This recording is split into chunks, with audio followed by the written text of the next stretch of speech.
This one is gonna be a good one. The kid who stole $40 million, then got tortured. Throwback to December 2022. In the middle of a field somewhere in southern Ontario. It's freezing. A 23-year-old kid is on his knees in the dirt. His hands are zip-tied behind his back. That's when a man standing over him pulls out a gun, points it at him, and starts counting down. 3, 2, 1. The gun fires, but the bullet goes past his head. It was Damn, I thought you got shot.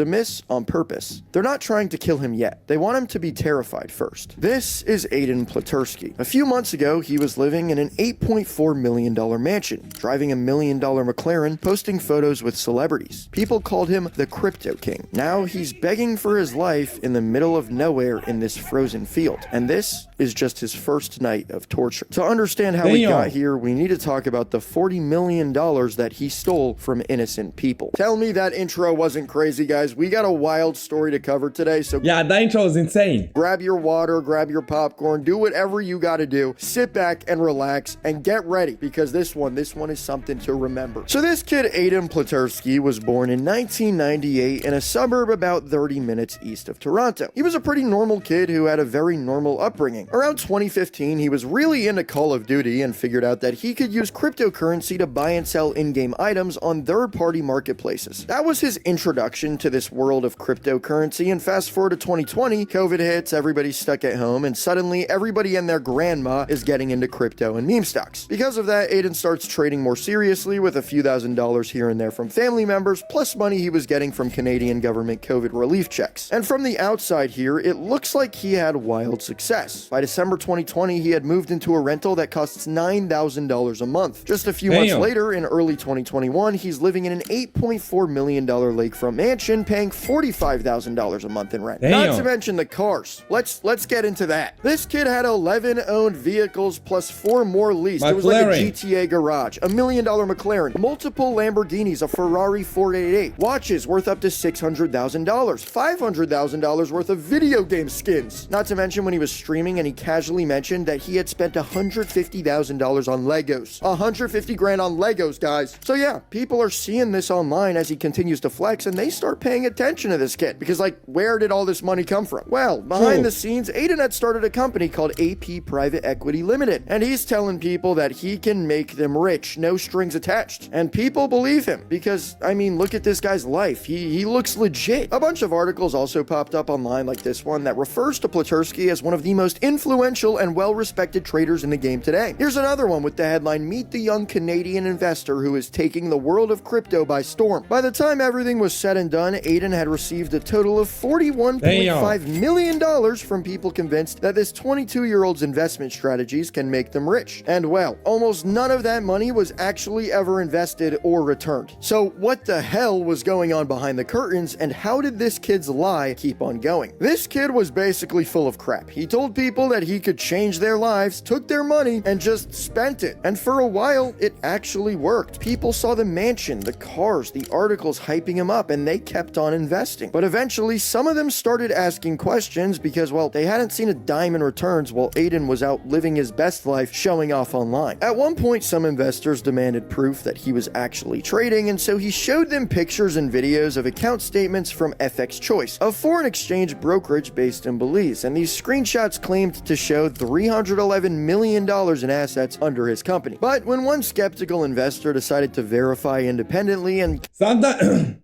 Sometimes I see things like this and I'm like, how do people even fall for this? Somebody just sent you a screenshot, that doesn't mean a thing. Has he ever sent you any money? Has he ever sent you any type of profit? Never. It's crazy, bro. contacted FX Choice directly, the brokerage confirmed that neither Platursky nor AP Private Equity Limited had ever held accounts with him. Yeah, Aiden completely faked the screenshots, and those articles that I mentioned earlier talking him up like he was the next big thing, he just paid for people to publish those. Bankruptcy investigators eventually figured out that out of all that money, only $670,000 was actually invested in crypto. That's 1.6% of the money. Less than 2% of this money ever touched a trading platform. This was not even a crypto fund at that point. This was essentially a GoFundMe for one kid's lifestyle. Yeah, Over true. 160 people gave Aiden their money. Retirees, parents, people who trusted him with their life savings. Some people even sadly... That's why, again, I don't suck up to anyone. Don't ever suck up to anyone. They may be rich, they may even look like they are gods, but at the end of the day, they're still fallible, they're still fallible, they still cry, they still get angry, they still take a shit. Yeah, if you're trying, before you pedestalize anyone, before you pedestalize a girl, you pedestalize a rich man, you pedestalize anyone who can change your life, think about them taking a shit. Yeah, they're always like that. So don't take anybody like a god. At the end of the day, they're still normal, they're still human, like you and me. So once you sit there with your money and see a little kid on Instagram flexing and be like, okay, that kid can change my life. Are you serious, my nigga? Are you fucking serious? You don't need approval from anyone. Yes, I don't need any approval from you. Watch the video or don't watch it. Give me a like or don't give me a like. Subscribe or don't do it. I don't give a fuck. I'm not gonna suck up to you. Oh, please, please, no. Do it if you want. If you don't want to do it, fuck it. It is what it is. So back to this point, can't believe people really believe, like, see this guy right here. Tyrese. This guy right here. I don't know if you guys can see him though. Let me bring my camera down.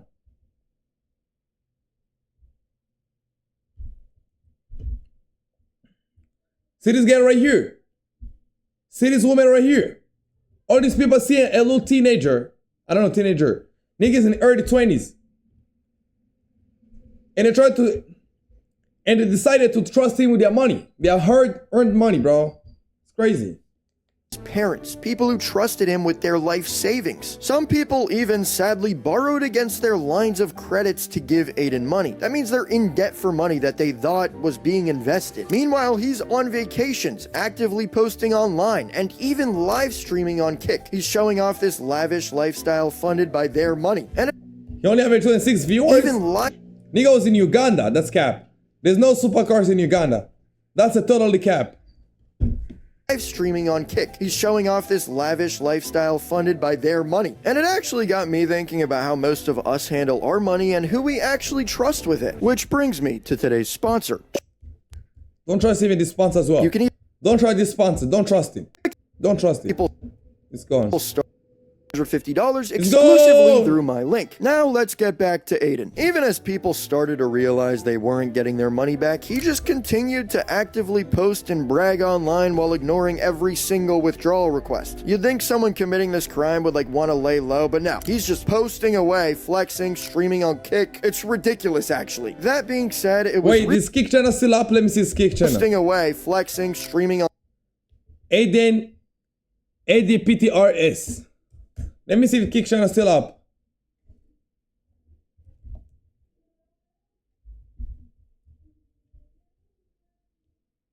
Is it this one?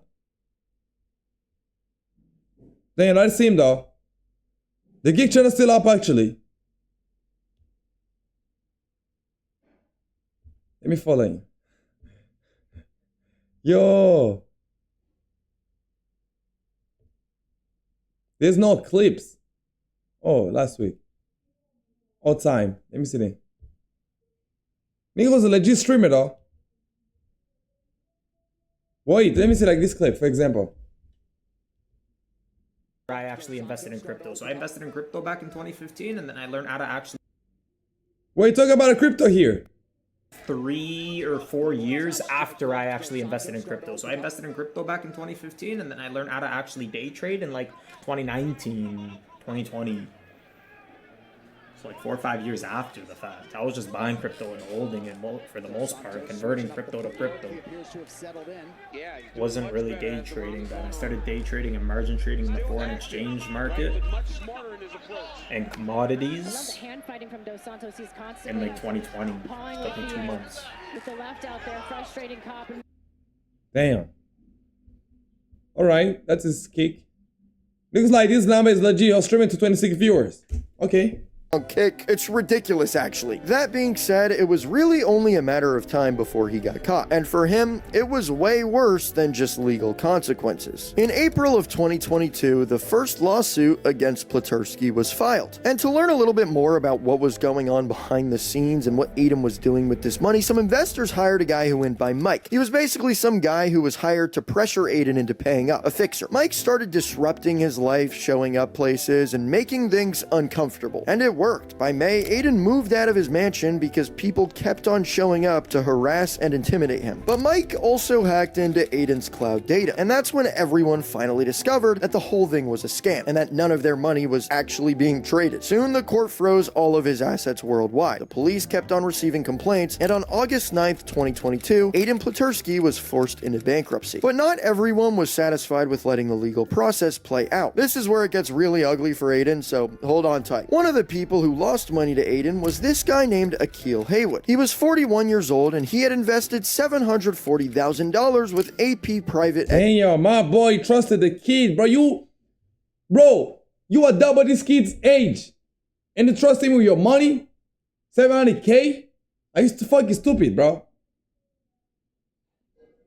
Okay, I'm not gonna here to blame him, but this video should be an awareness. Don't trust anybody you see on the internet. Oh, I'll make you rich. Pay me, I'll make you rich. No. If you know a way to make me rich, get rich first. And after getting rich, keep yourself rich. You don't need my money. God damn. Limited. Remember this, because what happens next is one of the most insane revenge stories I've ever covered. It's December 2nd, 2022. A few months after the bankruptcy, a guy approaches Aiden at the Ritz-Carlton Hotel in downtown Toronto. He's calling himself Slime Dog Millionaire. That was his nickname, I guess. Can we just sit with that name for a second, please? Slime Dog Millionaire? That sounds like an Xbox gamer tag I would have heard back in like 2012. Anyways, the guy's real name is Darren Akeem Pong. I think I pronounced that right. And anyways, he's there with another guy named Rakeem Henry. They hit it off and tell Aiden that they want to invest. 3 days later, on December 5th, there's a second meeting. Aiden gets into a Dodge Ram pickup truck with these guys, and the second he's in the back seat, Rakeem Henry presses a gun into his ribs. They take his passport, cash, and wallet. They zip tie his hands, they put a bag over his head, and they drive. What followed was 3 days of torture across multiple locations in southern Ontario. The first night, they took him to a random field in the middle of nowhere. They put him on his knees. One of the Damn, my boy was probably mad for his money, though. The boy was super angry for his money.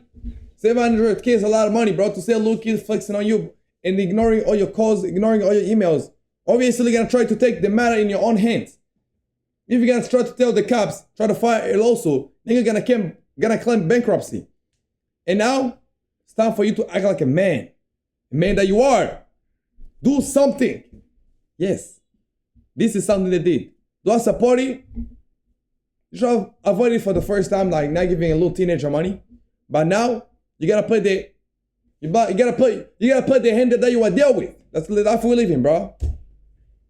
Points a gun at his head, That's counts life. down from 3, and fires a shot right beside his head. The ransom was $3 million. Aiden was saying that his landlord Sandeep had his money to try and save himself, even though that was a complete lie and Sandeep did not have the money. On day 2, they took him to a junkyard. This is where it got even worse. He was waterboarded twice, burned with cigarettes, and beaten with golf clubs. One of the kidnappers cut pieces of flesh from his hand. From there, he was driven to a house where they kept him in a basement and forced him to record this 12-minute apology video.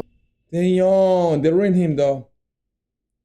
Damn, they ruined him, but he deserved it, you know? If you fuck around, you gotta find out. But I guess in my life, I'm the only person who's an exception to that rule, because sometimes I just be finding out I didn't even fuck around. Yeah, but I deserved it all. Back to the point. At gunpoint. After that, they moved him to and forced him to record this 12-minute apology video at gunpoint. After that, they moved him to another area where he was beaten with golf clubs once again. One of the kidnappers also threatened to put a hit on his parents. So here's how it ended. A ransom exchange was set up for December 7th at a Tim Hortons, but the kidnappers' lookout spotted a police SWAT team, and so they called it off. This is the most Canadian kidnapping ransom exchange ever. Of course, it was a Tim Hortons. The next day, December 8th, they released Aiden in downtown Toronto near his landlord's place. They told him to come up with the money soon and warned that there would be a lot more trouble if he went to the police. Now, here's where the whole situation gets even crazier. Don't tell me that stupid white boy went to the police. And it's the most unexpected detail I found while researching this story. Remember how I mentioned that the bankruptcy process was ongoing and people were looking into it? Well, as part of that process, the court appoints inspectors to represent the investors' interests. And guess who was elected as one of those inspectors? Gael Haywood. He was the guy who invested $740,000 and allegedly planned this entire kidnapping that I just told you about. This guy was literally overseeing the bankruptcy proceedings designed to help victims recover recover their money while allegedly orchestrating the torture of the person who scammed. The bro didn't give a fuck about the people. He wanted his money back. And I understand him though. I understand he was pissed. I understand he trusted this little kid. I really understand, bro. Them. That is insane. So what happened to everyone involved in this entire situation? 5 men were eventually charged in the kidnapping. Akil Haywood, of course, is charged as the alleged mastermind with all of this. He maintains his innocence as of now, and his trial is set for November 2026. Darren Akiampong, Slime Dog millionaire himself, the guy who posed as a crypto investor and carried out most of the torture, he ended up pleading guilty to 9 charges in October of 2025. When police arrested him, he was driving a black Mercedes with the same license plate used during the kidnapping. They also found a gun on him, which apparently was the same gun that was used in the kidnapping. Rakeem Henry and 2 others who were involved in the kidnapping also have various trials scheduled throughout 2026. As for Aiden Platursky, well, you'd think getting kidnapped and tortured might humble a guy, maybe make him lay low for a while, but actually he didn't. Nope, that's not enough, I guess. After the bankruptcy and the kidnapping, investigators found out that he was still living lavishly, traveling to the UK, Los Angeles, Miami, Australia, and continuing to post online. Oh, and the best part, police allege that he was still trying to find new investors as recently as February 2024, after getting his ass beat for 3 days straight. Still trying to run the same scheme. Like, what? Ain't gonna lie though, they should free the boys, man. Because if you don't free the boys, yes, the boy did the crimes. Don't support the crimes now. But if you don't free the boys, a kid like this is gonna keep scamming people, gonna keep ruining more lives. A kid like this ruin a lot of people's lives. If people can wake up in the morning and decide to kidnap that bitch, it's because he hurt them. I don't support it personally. But the point I'm trying to make, they let the kid go, the kid is outside. If they put the niggas in jail, they better put that stupid nigga in jail as well. Oh, if they don't want to put that kid in jail, don't put the niggas in jail. Put them niggas in check so that whenever that little kid acts a little bit weird, like right now trying to find investors, fuck, kick that shit. Of 2024, after an 18-month investigation, the largest fraud investigation in the area's entire history, Aiden was finally arrested and charged with fraud over $5,000 right now he's in jail and money laundering. His fraud trial is scheduled for October 2026. If convicted, he faces up to 14 years in prison. In the meantime... Oh, okay, I'm glad he's in jail now. Okay. I retract my shit. I retract my statement I made before. I didn't know the guy was in jail. That's why I was kind of quick to judge, because I was like, how are you going to put the nigga who kidnapped him to... Because I could not believe it. That the people who kidnapped him so that they gave their money paid will be in jail, and the guy is still running lives, so he'll still be out. He actually has a bit of a presence online, posting on TikTok and Instagram occasionally. His last post seems to be from March 2025. Wait, he's not in jail? He's outside? Ah, I thought he was in jail. So it looks like he has taken a bit of a break. And there's one more twist I have to tell you about because I find it so interesting. Remember that $8.4 million mansion that Aiden was renting? In May of 2023, the Canadian star NBA player Shai Gilgeous-Alexander bought it. He paid $8.45 million for his dream home. But just 4 days after moving in, a stranger showed up at his door demanding to know where Platursky was and refusing to leave. Some dude was just like, "Where are you? Where is he? Tell me where he is." Shai's girlfriend was just standing there like, "What are you talking about? What's going on?" When his girlfriend called the police, they told her that people had already tried to break into the property multiple times. Damn. And someone had even threatened to burn it down. So obviously the NBA star moved out immediately and he never went back. He sued the sellers for not disclosing any of this and won. The court ordered them to buy the mansion back. So yeah, the legacy of the Crypto King was so toxic that even an NBA player had to fled his dream house because of it. And just this past September, another report came out that Aiden pleaded guilty to assault and harassment charges in a separate domestic violence case. What a great guy this dude is. Anyways, I will say it. That nigga's humble as day. That nigga's humble as day. Clearly. It must suck going from living like the most lavish life ever to being back at your parents' home in Toronto's suburbs waiting for a court date where you're facing up to 14 years in prison. But it really does just go to show. There's never a shortcut. Yeah, he's not getting the 14 years. I know that. He may end up getting like 4 years. Yeah. By the end of the day, he ruined a lot of people's lives. Like those people who kidnap him, they are looking up to really long time in jail. When they trusted the kid and the kid fucked them up, bro. Yeah, so the justice should be served, bro. Free the boys, man. Free the black boys, man. Indeed. To anything. You can fake it for... I don't support what they did, but when you look from their lens, It really makes sense. For a while, but eventually Because they could even kill this man. They could have killed this kid, but they didn't. it all catches up. Hope y'all liked this video. I had a great time making it. Stay tuned for the next one. Subscribe if you haven't. Peace. Me always give subs, yo. I don't refuse to give anybody a subscribe. Like, am I gonna eat a subscribe if I don't give it to somebody? That'll be the gayest shit. Oh, I don't want to give you a sub, bro. Nah, I'm not subbing, bro. I'm not liking, bro. If you can watch a video to this point, then you don't subscribe, you're a bitch.